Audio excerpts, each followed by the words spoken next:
जय हिंद साथियों, आप सभी का स्वागत है आज के सेशन में। जैसा कि आपको आज की जो टैगलाइन है वो दिख रही होगी, वो है आगामी वरिष्ठ अध्यापक जो परीक्षा है सितंबर में होने जा रही है, सेकंड ग्रेड का एग्जाम, उसके आगामी के शेड्यूल जो प्लान है। और ये शेड्यूल जो प्लान है आगामी आपके 3 महीने का है, 3 महीने से भी कम टाइम का है। और बहुत सारे अपने जो वीडियो डाले गए हैं क्लासों में, सेकंड ग्रेड की हमने स्पेशल सीरीज चलाई भी है, तो उसमें बच्चों के कंटिन्यू यही मैसेज आ रहे थे कि सर हर एक बच्चे के लिए अलग सवाल थे। मैंने सभी सवालों को नोट भी किया है कि शेड्यूल कैसे फॉलो करें, फर्स्ट पेपर सेकंड पेपर को कैसे मैनेज करें, टीचिंग मेथड को, साइको को, या इकोनॉमिक्स का पार्ट है, या पॉलिटी का पार्ट है, या लाइब्रेरी में है, शेड्यूल के अंदर है, किस प्रकार से अपनी स्टडी को हम मेंटेन करें। तो देखिए साथियों, आज की इस वीडियो में अपने यही पढ़ेंगे तैयारी कैसे करनी है, शेड्यूल को कैसे डिवाइड करना है, कितने घंटे पढ़ना है, मॉर्निंग और इवनिंग सेशन या मिड आफ्टर डे के अंदर है, आपको किस प्रकार से सब्जेक्ट लेके चलने हैं ताकि आपका सिलेबस कम से कम शेड्यूल अच्छे से निकल जाए, पूरा अवधि हो जाए है। और कोचिंग का बेनिफिट है या नहीं है, कौन से टॉपिक, कौन सा कंटेंट आपको नया लाने की जरूरत है, कौन सा नया लाने की जरूरत नहीं है, हम तमाम चर्चा करेंगे। और सबसे पहली मैं बात आपको कहूंगा कि आज का जो समय है सिर्फ बहुत ही कम बचा है, समय बचा है, सिर्फ 3 महीने से भी समय कम बचा है। तो अब समय बर्बाद करने का टाइम नहीं है, अब समय बर्बाद नहीं करें। जो पल, जो टाइम, जो सब कुछ मिला है ना आपको, उसको अच्छे से यूज करें भाई, अच्छे से यूज करना है। ये समय दोबारा नहीं आना है। वर्तमान में कंपटीशन का, प्रतिस्पर्धा का एक बहुत बड़ा रेस चल रही है। आप देखोगे इवन फोर्थ ग्रेड में बहुत बड़ा कंपटीशन, 25 लाख के आसपास फार्म भरे गए हैं। शिक्षक वर्ग की जो भर्तियों की बात करें, अभी जून के अंदर है आपका ये फर्स्ट ग्रेड का एग्जाम स्टार्ट होने वाला है। उसके बाद सितंबर के अंदर सेकंड ग्रेड का भी है। बहुत सारे बच्चों का प्लान बी लेके चल रहे हैं, वो सेकंड ग्रेड के साथ में थर्ड ग्रेड का भी है। तो किस प्रकार से आपकी तैयारी मैनेज रहे, सही सिस्टमेटिक तरीके से चलते रहे, ताकि आपके सेकंड ग्रेड के साथ साथ में आपका प्लान जो बी है वो भी आपका दो अच्छा बेस्ट हो जाए, ग्रेड थर्ड की जो भर्ती तैयारी है वो आपकी अच्छे तरीके से हो जाए है। और लाइफ के अंदर कई सारे ऐसे पल भी आते हैं जहां पर कोई आपका साथ देने वाला नहीं होता है, जहां पे कई बार परिवार भी कई बार साथ नहीं देते हैं, मित्र भी साथ नहीं देते हैं। वहां पे सिर्फ और सिर्फ आपको खुद को आगे बढ़ना है। लेकिन आपको खुद को आगे बढ़ाने के लिए सबसे बड़ा जो प्रेरक है वो आपकी हिम्मत है। तो वहां पे साथियों अपनी हिम्मत न छोड़ें, आपको अब एक थोड़ा पेशेंस रखें और अच्छे से ईमानदारी से मेहनत करें। ईश्वर आपकी मेहनत का परिणाम देगा। यहाँ पे आप लाइब्रेरी के अंदर बैठ करके कई घंटों तक बैठ के भूखे प्यासे है, गर्मी में बैठे हो और अपना मेहनत से अपना कल लिख रहे हो। घर के अंदर है, माता है, पिता है, कोई दिहाड़ी करते हैं, कोई मजदूरी करते हैं, और उनकी जो दुआएं हैं, उनकी आपकी सफलता के लिए उनकी जो मन्नतें हैं, उनकी जो अरदास, उनकी मन्नतें, उनकी दुआएं आप लोगों के लिए सदा ही उठती रहती है। जिस दिन आप कामयाब होंगे, जिस दिन सफलता वाली सिलेक्शन वाली जो पीडीएफ आएगी, उस पीडीएफ में जो सब्र होगा, जो सुकून होगा, जो संघर्ष की जो गाथा गाती हुई जो सिलेक्शन वाली जो कहानी उसमें आएगी ना, वो आपके पीछे के सारे जो लाइफ में आपने स्ट्रगल जो झेले हैं, देखे हैं, जो आपने दुख देखे हैं, वो तमाम को पल भर में दूर कर देगी है। और उस दिन आपकी माता जी अपने ईश्वर से प्रार्थना करेगी कि हे ईश्वर, तूने मेरे बेटे को, तूने मेरी बेटी को कामयाब कर दिया। इसलिए उनके हौसलों को देखते हुए, उनकी उम्मीदों को देखते हुए, उनकी मन्नतों को देखते हुए आपको आगे बढ़ना है, हार नहीं माननी है। सबसे बड़ा जो कंपटीशन, पहली जो प्रतिस्पर्धा है ना, आपकी अपने स्वयं से है। इसलिए लाइब्रेरी में बैठ करके जो ग्रुप जो बनते हैं, या जो रील स्क्रॉल का सिस्टम चलता है, इन लोग चीजों को छोड़ करके, आभासी दुनिया को छोड़ करके, सोशल मीडिया को छोड़ करके आपको आगे बढ़ना है। आपको आगे बढ़ना है। थोड़े से टाइम का है, गर्मी का समय भी बहुत बड़ा भयंकर है, लाइब्रेरी अच्छी चिल्ड होती है, आपको फीस पूरी देते हो, अच्छे से टाइम का, अच्छे से लाइब्रेरी का यूज करो भाई। पूरे दिन बैठे रहो, कुछ नहीं है, लगा दो वहां पे, घिस जाओ वहां पे, अपना कैरियर बना दो। ये समय दोबारा नहीं आने वाला है। और बाद में जब जब समय निकल जाएगा ना, तो कुछ नहीं मिलेगा, सिर्फ पछतावे का दौर मिलेगा है। इसीलिए हम कह रहे हैं कि आगामी जो 3 महीने का टाइम है, अच्छे से भाई मेहनत करके अपना कैरियर है बना लीजिएगा। बहुत बड़ी भारी भरकम भीड़ है, हर एक साल बच्चे निकलते हैं, उतनी डबल तादाद के अंदर बच्चे, नई जो बेरोजगारी की भीड़ है वो नहीं आती रही है। तो चलिए शुरुआत करते हैं, ज्यादा बातें न बनाते हुए। हम आगामी जो तैयारी है वो किस प्रकार से मैनेज करनी है। सबसे पहले मैं बात करूंगा किन चीजों को स्किप करना है, किन चीजों पर ध्यान देना है। तो सबसे पहले भाई एक तो बात यह है कि आगामी 3 महीने में सबसे पहले क्या चीजें हैं। अब देखो कई सारे जो बच्चे हैं, बहुत सारे जो बच्चे हैं कोचिंग का बोल रहे हैं, जैसे वो कह रहे हैं सर कोचिंग है, या कोई बड़ी बड़ी लाइव जो मैराथन जो क्लासें हैं, या कई सारे जो टीचर्स कोचिंग वाले ने जैसे कोई भारी भरकम जैसे बच्चों से फीस भी ले ली है, तो अब बच्चे क्या कर रहे हैं कि वो मैराथन 8-8 घंटे क्लासें भी लगाते हैं।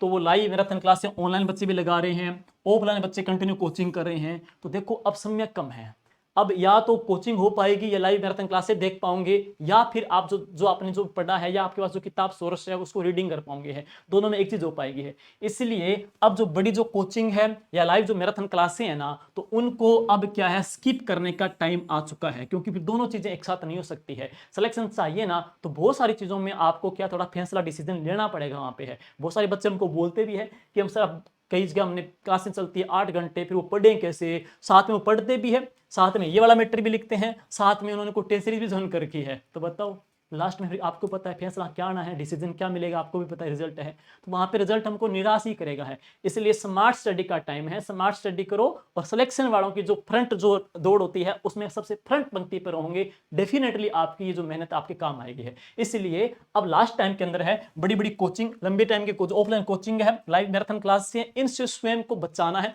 इसके साथ साथ मैं बात करूंगा तो स्वयं को आपको तटस्थ करना है। अब है स्वयं को तटस्थ कर लीजिए, पूरे जो वैराग्य धारण करना पड़ेगा।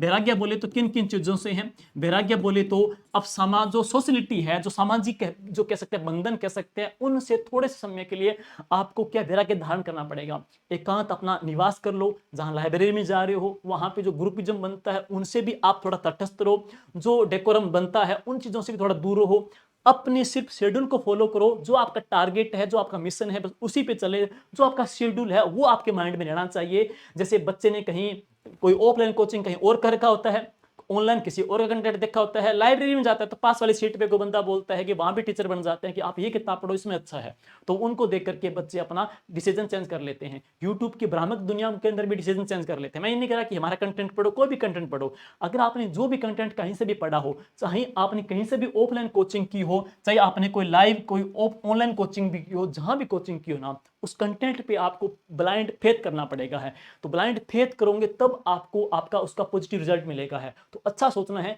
अपना डिसीजन है वो चेंज नहीं करना है कि लाइब्रेरी में ग्रुप दे करके वहां पे किताब चेंज कर दी, यूट्यूब के किसी टीचर की क्लास देके चेंज कर दी है। इसीलिए जो आपने कंटेंट पढ़ा है ऑफलाइन ऑनलाइन जहां से भी पढ़ा है, जो आपने मैटर उसमें शॉर्ट मैटर तैयार किया है, जो आपने शॉर्ट नोट्स बनाए हैं, उन नोट्स को अच्छे से रिवीजन करना है, नया कंटेंट नहीं लाना है, बस उन पे बिलीव करना है और तटस्थ करना है स्वयं को, लाइब्रेरी से हम कह सकते हैं ग्रुप से तटस्थ करना है। और लाइब्रेरी में या कहीं भी रूम के अंदर है एकांत, जो वातावरण आपको सिर्फ और सिर्फ पॉजिटिविटी दे, जहां पे आपको नेगेटिव एनर्जी न दे और जहां पे आप अच्छा और अपना दी बेस्ट कर सको, उस चीज के अंदर आप जहां स्वयं को आप कंफर्ट फील करो, उस जोन में आपको जाना है, बस वहां पे है।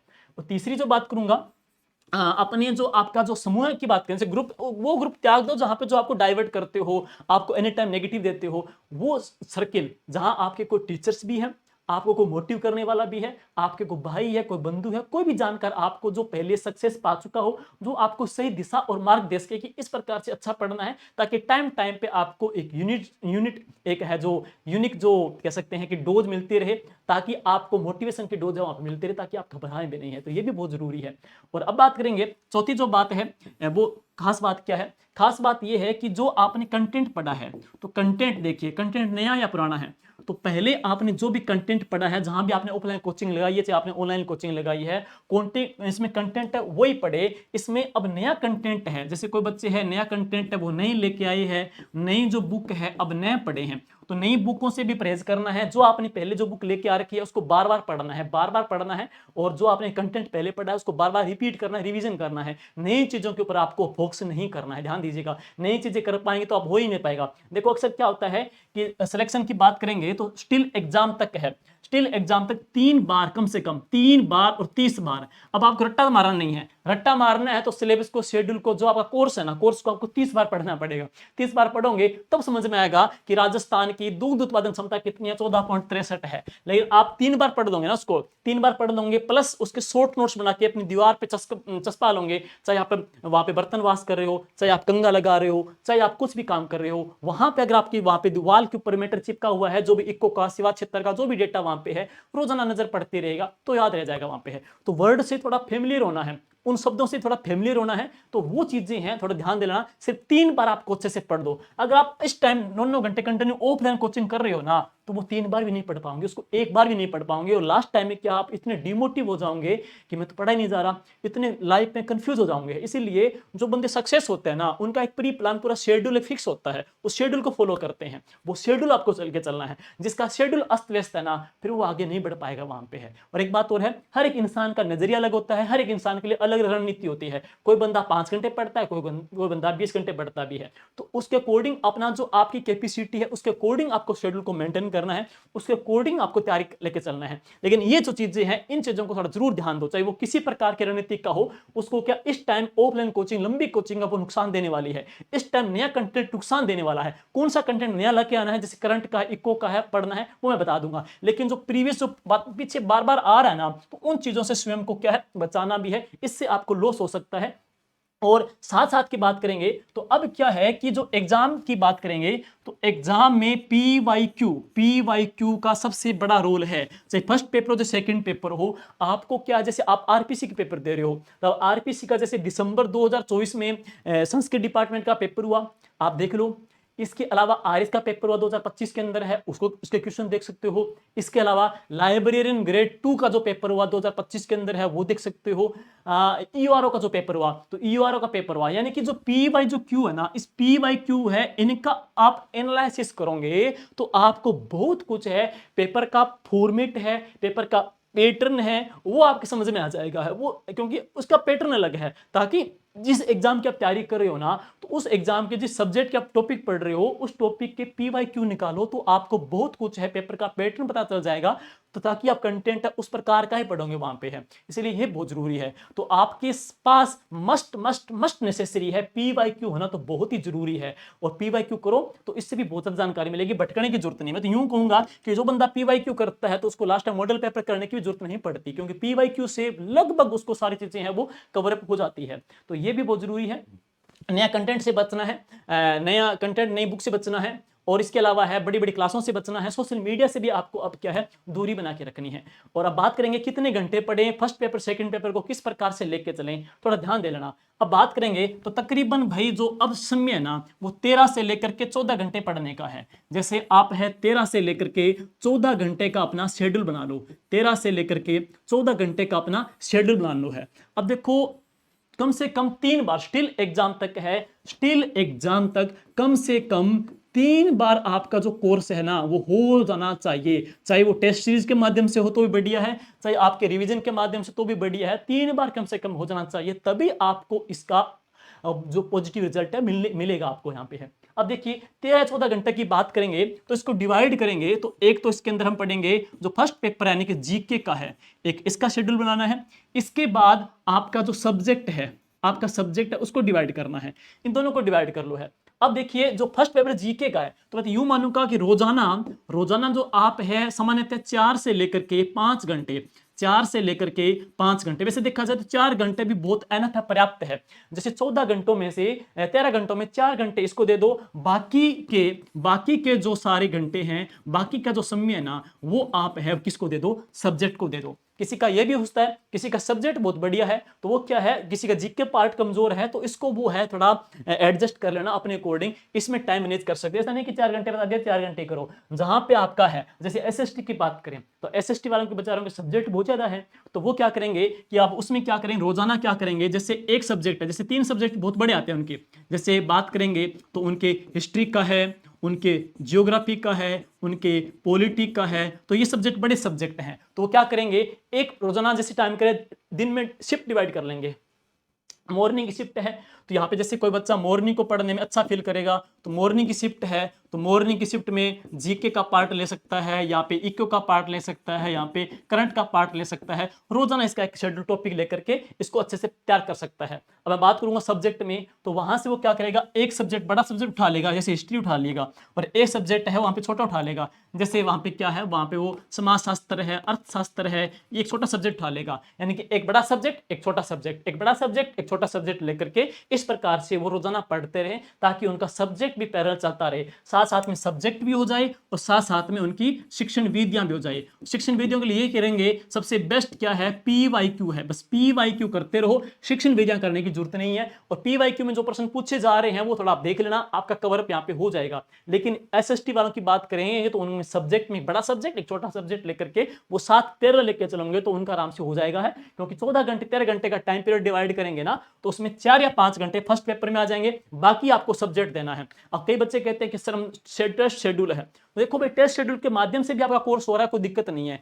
कोई बच्चा कहता है जैसे टेस्ट शेड्यूल आमतौर पर 7 दिन का होता है, तो अगर आप 3 दिन में टेस्ट शेड्यूल का जो टॉपिक तैयार करते हो, जैसे कि आपको कोई वहां पे हिस्ट्री के अंदर मौर्य काल दे दिया है, वहां पे ज्योग्राफी के अंदर कोई सारे सब्जेक्ट दे दिए हैं, अगर आप 3 दिन में शेड्यूल पूरा कर रहे हो तो बाकी के जो 3 दिन है ना उसको आप अपने तरीके से उसको रिवीजन पे टाइम दो, क्योंकि इससे भी आपका सिलेबस कम से कम 2-2 बार निकल रहा है, साथ में टेस्ट के माध्यम से भी निकल रहा है, साथ में आपके सेल्फ स्टडी या रिवीजन के माध्यम से निकल रहा है, क्योंकि टेस्ट शेड्यूल भी तो आपका कोर्स करवा रहा है और रिवीजन भी आपका कोर्स करवा रहा है। और किसी बच्चे को लगता है कि मैं दोनों नहीं कर पा रहा, एक पे अच्छा कर पा रहा हूं, तो जहां पे आप अच्छा फील करो, जहां पे आप कंफर्ट फील करो, जहां उसको अपने तरीके से मैनेज कर सकते हो, लेकिन आपको डिवाइड करना पड़ेगा। अगर आप पूरे दिन फर्स्ट पेपर पे अड़े पड़े हो ना तो बाद में आपका सब्जेक्ट होगा नहीं, लास्ट टाइम में दिन बचेंगे आपके, कोई 20-30 दिन बचेंगे, तब आप माइंडिंग में आपके टेंशन हो जाएगी कि मैं क्या करूं, मैं ये करूं वो करूं। अभी जो अपना एक सिस्टमेटिक तरीके से लेके चलेगा, अपना एक विजन लेके चलेगा, पूरा आगे का गोल फिक्स करके चलेगा कि मैं स्टिल एग्जाम 90 दिन 80 दिन तक है इस प्रकार से करूंगा तो मेरा कंप्लीट होता जा रहा है, साथ में टेस्ट भी होते जा रहे हैं, तो इससे क्या है, उसमें क्या है, एक अपने आप में पॉजिटिव वाइब्स आती रहेगी, खुद में कॉन्फिडेंस आता रहेगा। और कॉन्फिडेंस आना मस्ट जरूरी है, बहुत नेसेसरी है, क्योंकि अक्सर क्या है, चिंता टेंशन कब होती है, जब हमारा शेड्यूल पूरा नहीं होता। नेगेटिव मार्किंग कब होती है, जब हमारा शेड्यूल पूरा नहीं होता। बहुत सारे बच्चे पेपर देते हैं सर हमारे नेगेटिव मार्किंग हो रही है, तो क्या रीजन है, अगर आपने टॉपिक अच्छे से तैयार कर रहे हो, टॉपिक तैयार करने के बाद आप टेस्ट देते हो, टेस्ट देने के बाद में पूरा 360 डिग्री 360 डिग्री से एलिमिनेट करते हो, ऑप्शन आंसर की आती है, आंसर की के बाद में आप प्रत्येक क्वेश्चन को जहां पे आपने प्रॉब्लम फेस की है, अच्छे प्रश्न गलत हो रहे हैं, उनको अच्छे से उनको क्या विश्लेषण किया करो, मंथन किया करो। ऐसा करने से जो जो सब्जेक्ट आपके कमजोर है ना उसको आप अच्छा कर सकते हो। और मैं ये कहूंगा कि पहले आप उन पार्ट को चुने, जैसे चाहिए आपने शेड्यूल बना लिया जीके का, आपने शेड्यूल बनाया सब्जेक्ट का, पहले आप उन पार्ट को लो जो आपके प्रश्न देंगे ही देंगे, 100% देंगे ही देंगे है, उनको लेना पहले है। जैसे आप बेसिक प्रश्न है, राजस्थान का भौतिक प्रदेश है, चित्रकला पेंटिंग साहित्य वगैरह टॉपिक है, कंटिन्यू पढ़ते आ रहे हो तो दिक्कत नहीं है। यहाँ पे क्या आपको इकोनॉमिक्स है, करंट है, पॉलिटी है, इन सब्जेक्ट को अच्छा तैयार करना है, ताकि यहाँ से प्रश्न आपका आना लाजमी ही है, इस प्रकार से मैनेज करना है। तो ये चीजें आपको कब पता चलेगी, जब आप PYQ करोगे तो आपको पता चलेगा कि किन क्वेश्चन का वेटेज ज्यादा है, कौन से क्वेश्चन डेफिनेटली आने ही आने हैं, और कौन से क्वेश्चन है वो बहुत सरल है, उनको आप लास्ट में कर सकते हो, कोई दिक्कत नहीं है। इसलिए अभी भी आपके पास टाइम है, उसको अच्छे तरीके से मैनेज करके चलना है भाई, ठीक है। जो आपको अच्छा लगे वो अपने अकॉर्डिंग इसको सेटअप कर लेना।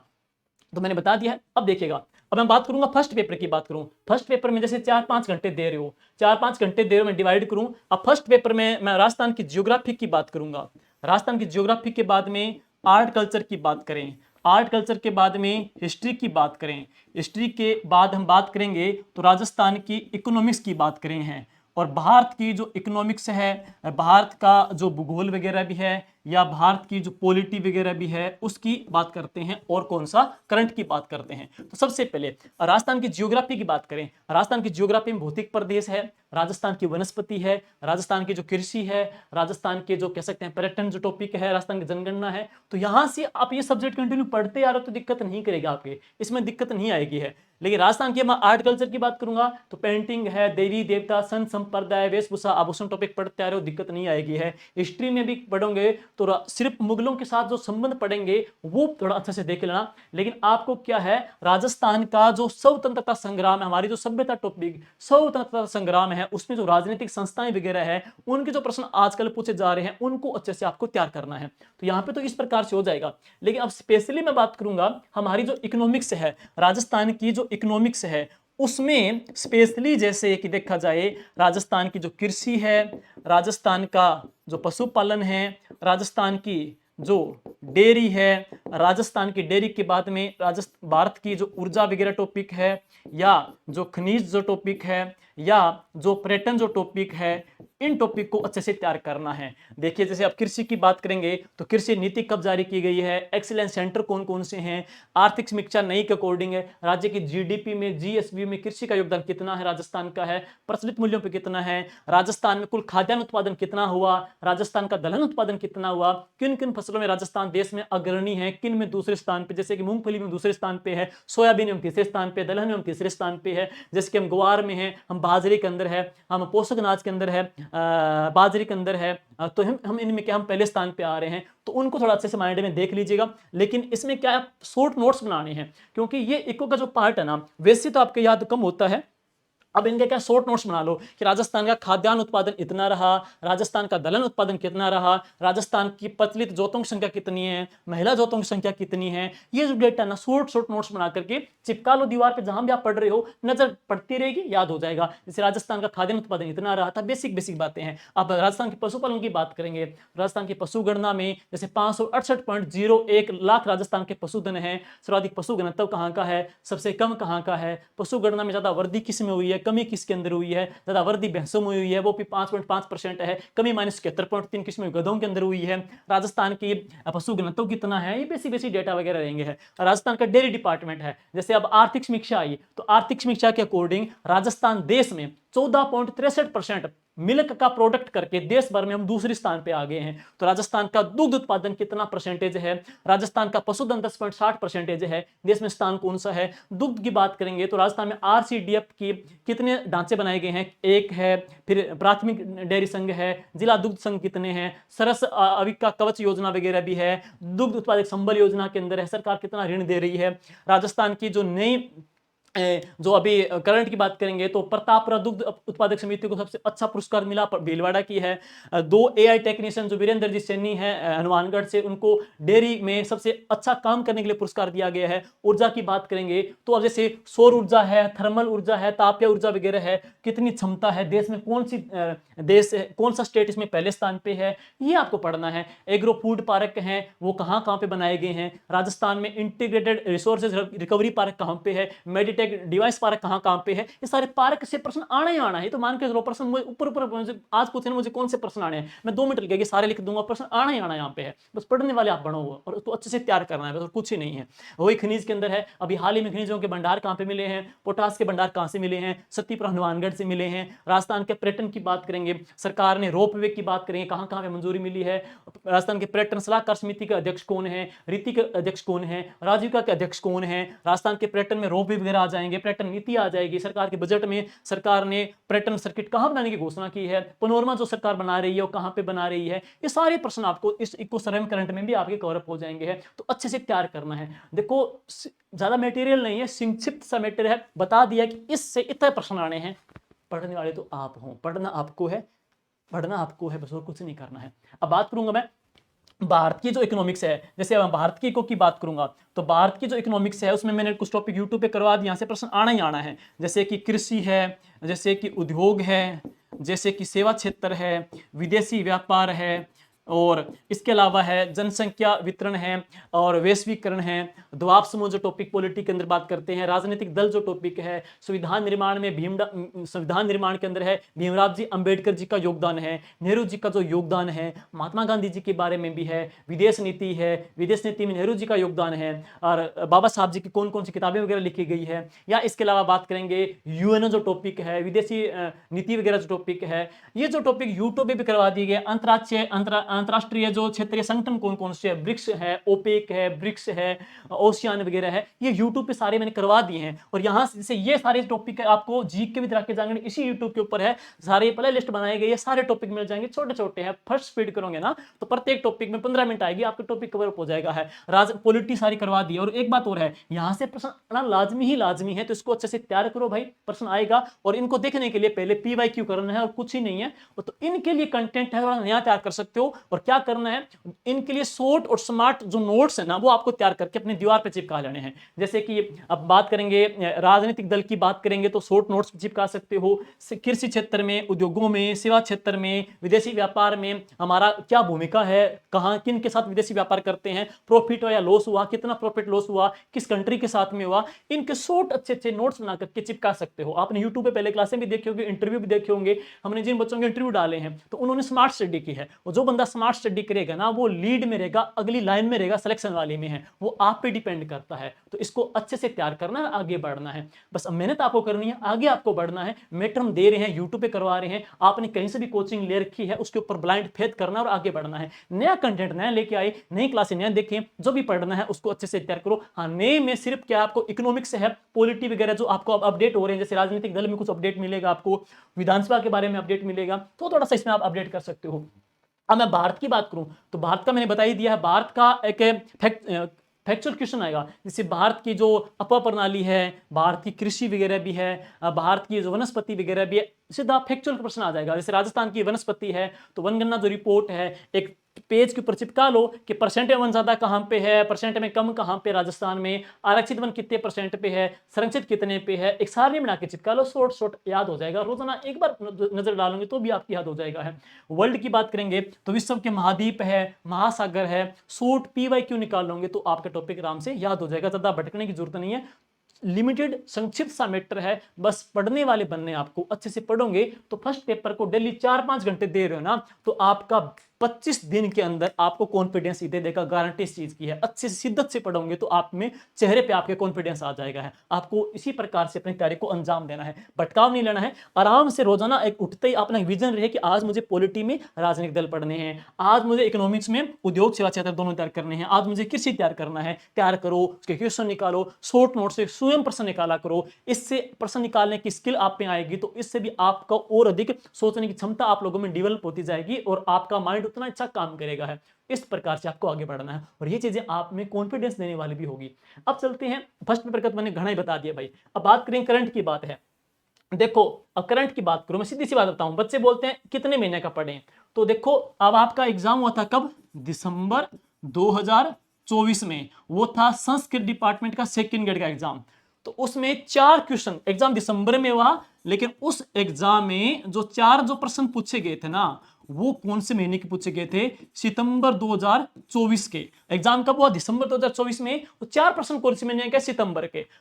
फुल्ली न्यूली बिल्कुल गरम गरम पेडे टाइप प्रश्न देती है आरपीएससी है। एग्जाम आपका सितंबर में होगा ना, तो अगस्त तक करंट तैयार करना है, अगस्त तक करंट तैयार करना है, अगस्त तक करंट तैयार करना है। तो यूं कहूंगा कि जनवरी 2025 से लेकर के अगस्त 2025 तक है, जनवरी से लेकर अगस्त 2025 तक है, सिर्फ और सिर्फ आपको राजस्थान का तो करंट पढ़ना है। जो भी टीचर से आप कर रहे हो यूट्यूब के माध्यम से या बुक्स के माध्यम से, बस पढ़ते जाओ, लेकिन टारगेट रहे जनवरी से लेकर अगस्त तक का राजस्थान का करंट है। स्पेशली राजस्थान के करंट के अंदर हम बात करेंगे जो बड़ी बड़ी राजस्थान के जो वंदे गंगा संरक्षण अभियान चलाया गया है, गणतंत्र दिवस का समारोह आ गया, योग दिवस के ब्रांड एम्बेसडर हो गए, राइजिंग राजस्थान हो गया, राजस्थान का जो बजट आया है, राजस्थान के बजट में क्या प्रावधान हुआ है, नई राजस्थान की जो नीतियां आई है, नवीनतम जो नियुक्तियां राजस्थान के अंदर हुई है, नवीनतम जो पुरस्कार मिले हैं, पद्मश्री जो पुरस्कार मिला है, नवीनतम जो खिलाड़ियों का नाम आ जाते हैं, वो चीजें आपको अच्छी पढ़नी है। एक बात और है, इसी यूट्यूब के ऊपर एक यहाँ पे आपको प्ले लिस्ट मिलेगी, प्ले लिस्ट के अंदर है, मैंने जनवरी से लेकर के अब तक मई तक है,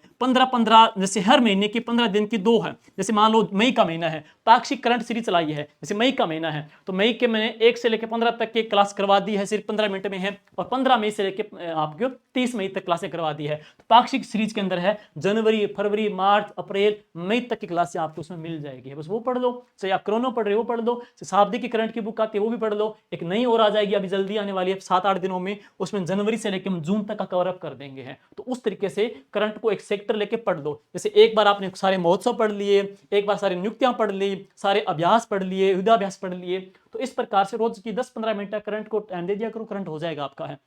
और सब्जेक्ट का मैंने बता ही दिया है कि सब्जेक्ट को ज़्यादा टाइम देना है। सब्जेक्ट के जैसे अब हिंदी वाले हैं तो वो भी अपने साहित्य का पोर्शन है, तो साहित्य को प्रॉपर अच्छा टाइम दे, वहाँ पे है। ग्रामर फिर भी कर लेंगे। या जो साइंस मैथ के हैं तो अपना सब्जेक्ट जैसे मैथ का है तो वो तो अच्छा डीप लेवल का आता है, तो सब्जेक्ट को अच्छा टाइम दे। बाकी कम से कम 4 घंटे तो आपको फर्स्ट पेपर को देने देने हैं। बस इसी प्रकार से थे। और बच्चों के कुछ सवाल क्या थे, शिक्षण वीडियो का सवाल बच्चों का आया था। तो भाई मैं ये कहूंगा कि शिक्षण वीडियो में क्या करना है, PYQ को करना है। कुछ बच्चे हैं साइकोलॉजी के बारे में पूछ रहे हैं, तो देखो साइकोलॉजी में भी क्या करना है, PYQ को ध्यान देना है। PYQ कर सकते हो। इसके अलावा धीर सिंह जी सर की भी मार्केट में बुक आई है, बहुत ही शानदार है। सर यूट्यूब के ऊपर करवाते भी हैं। जो भी बड़ा कोई पेपर होता है तो सर बहुत अच्छे तरीके से पेपर को पूरा खोल देते हैं, उसका विश्लेषण करते हैं। अगर आप उनकी 2x की स्पीड करके देखोगे ना, तो मुझे लगता नहीं कि उनसे बाहर कोई प्रश्न आएगा भी है। मतलब जहां से भी पढ़ रहे हो आपको ईमानदारी से ब्लाइंड फेथ करके उस व्यक्ति पर विश्वास करना पड़ेगा। जो भी व्यक्ति, जो भी शिक्षक अच्छा करवा रहा है, बस ईमानदारी से विश्वास करो और देखना एक अच्छा रिजल्ट आपको जल्दी ही मिलने वाला है।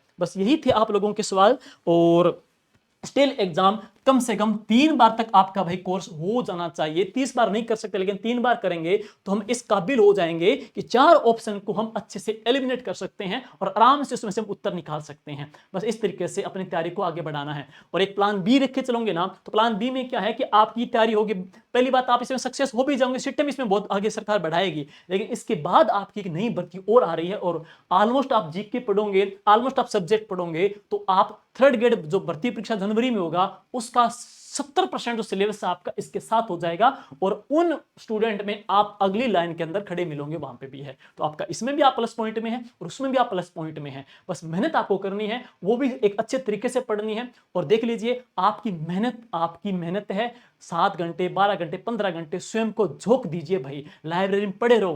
कूलिंग रहती है, पूरी चिल्ड रहती है, पूरा दिन पढ़ना है, कुछ ही नहीं करना। 2 महीने के 3 महीने की बात है और 3 महीने के बाद में देखना आपका जो रिजल्ट आएगा, जो सुकून मिलेगा उस सिलेक्शन वाली पीडीएफ में, वो सुकून लाइफ का सबसे यादगार पल होता है।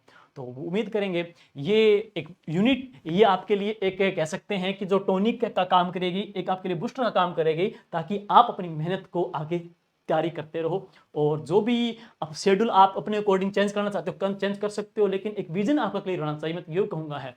तो ठीक है भाई, अच्छे से मेहनत करिए और आपको आगे बढ़ना है, पढ़ना है। और जो भी टॉपिक आपको हार्ड लगे हमको बता सकते हो, ताकि शॉर्ट नोट्स में उसे करवा दूं। बाकी तो आपको बहुत कुछ करवा दिया गया है।